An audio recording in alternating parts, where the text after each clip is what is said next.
Praise the Lord. Hallelujah. പ്രിയ സഹോദരങ്ങളെ, ശരിക്കും ഇന്ന് ഈ വ്യാഴാഴ്ച ദിനത്തിൽ ധാരാളം നന്ദി പറഞ്ഞ് പ്രാർത്ഥിക്കുകയാണ്. കാരണം നമ്മുടെ ഈ നോമ്പ് കാലത്ത് ശരിക്കും വരടിയം പള്ളിയിലാണ് ആരംഭിച്ചത്. പിന്നെ എറണാകുളത്ത് പോയി, പിന്നെ അതിനുശേഷം ചിറക്കൽ പോയി, അതിനുശേഷം കാച്ചേരി പോയി. ഇന്നലെ നമ്മുടെ saint Sebastian major archiepiscopal church Thazhekkad Irinjalakuda രൂപതയിലെ പള്ളിയാണ്.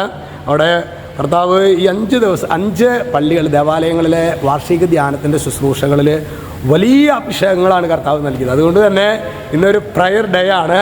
അച്ഛൻ്റെ കൂട്ടായ്മയിൽ നിങ്ങൾ എവിടെയാണെങ്കിലും നമ്മൾ ഈ ശുശ്രൂഷകളിൽ പങ്കെടുത്ത സകല ദൈവജനത്തിനു വേണ്ടി പ്രാർത്ഥിച്ചേക്കണം കേട്ടോ. ഓരോ പള്ളിയിൽ പോകുമ്പോഴും അവിടെ നിന്നൊക്കെ പ്രാർത്ഥന നിയോഗങ്ങളുമായിട്ടാണ് ഇന്ന് ദിവികാരുണ്യ സന്നിധിയിൽ ധാരാളം സമയം ആ നിയോഗങ്ങളെ സമർപ്പിച്ച് പ്രാർത്ഥിക്കുന്നു. ഹല്ലേലൂയ. ഇന്ന് നമ്മൾ ധ്യാനിക്കുന്നത്, അപ്പോൾ ഇന്ന് പ്രത്യേകമായിട്ട് താഴേക്കാട് ഇടവക കുടുംബത്തിന് വേണ്ടിയിട്ടാണ് കേട്ടോ പ്രത്യേകം പ്രാർത്ഥിക്കുന്നത്. ഒരു രഹസ്യം, ആ ഇടവക കുടുംബത്തിന് വേണ്ടി നമുക്ക് പ്രാർത്ഥിക്കാം.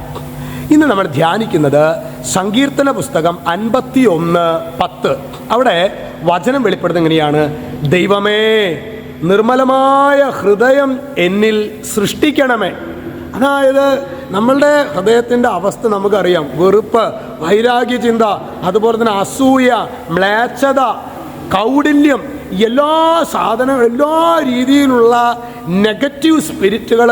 അതുപോലെ നമ്മൾ എത്ര പരിശ്രമിച്ചാലും പ്രിയ സഹോദരങ്ങളെ, ഒരുപക്ഷെ ഇതിൽ നിന്നാണ് കയറിപ്പോരാൻ 1 ദിവസം പറ്റും, അല്ലെങ്കിൽ 2 ദിവസം പറ്റും. പക്ഷേ അതൊരു സ്വഭാവത്തിൻ്റെ രൂപീകരണത്തിലേക്ക് അനേകം മക്കൾ പറയാറുണ്ട്.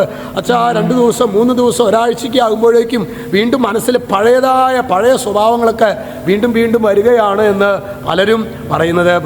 ശരിക്കും പ്രിയ സഹോദരങ്ങളെ, നമ്മളായിരിക്കുന്ന അവസ്ഥയിൽ ശരിക്കും ദൈവം ഒരു ഹൃദയം, ഒരു നിർമ്മലമായൊരു ഹൃദയം നമ്മിൽ സൃഷ്ടിക്കാത്തിടത്തോളം കാലം, തമ്പുരാനിൽ അതുപോലെ ആശ്രയിക്കാത്തിടത്തോളം കാലം നമ്മുടെ ജീവിതത്തിലെ പ്രിയ സഹോദരങ്ങളെ വിശുദ്ധമായൊരു ജീവിതം സാധ്യമല്ല. അതാണ് നിർമ്മലമായൊരു ഹൃദയമെന്നിൽ എന്ന് പറഞ്ഞിട്ടുള്ള പാട്ടുണ്ടല്ലോ.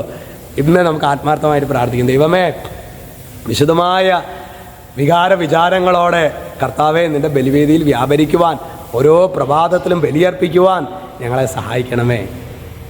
രക്ഷിതാവായ യേശുക്രിസ്തുവിൻ്റെ നാമത്തിൽ ആശീർവദിക്കുന്നു, ഇപ്പോഴും എപ്പോഴും എന്നേക്കും. ആമേൻ.